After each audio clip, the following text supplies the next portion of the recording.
Guys, ang manok na ito ay bulik dum.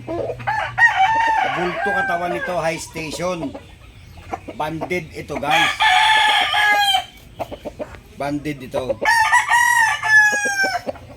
Pangit lang ang mukha pero multi ito pumalo guys. Kaya lang mahal din ang halaga nito. May presyo ito. 10K ito guys eh. Ang mga manok ko dito guys ay mga mahal.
Yung mga guys, yung mga binablog ko sa inyo, legit yun lahat.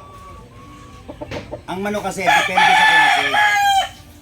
Kaya nga pagka may binilag akong mura, legit yun. Wala akong porsyento doon sa mga binablog ko. Yun talaga ang presyo ng may-ari ng manok. At wala akong video noon ng bitaw at saka picture nila.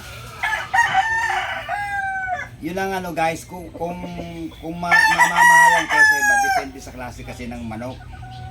Pagka ang manok ay galing sa quality at farm, mahal talaga. Pero sa mga backyard, nakakakuha talaga ng mura. May 1,000, may 1,500. Depende sa uri ng manok. Walang ano doon guys, disclaimer lang. Lahat ng vlog ko legit yung guys. Totoo yun, walang script yung.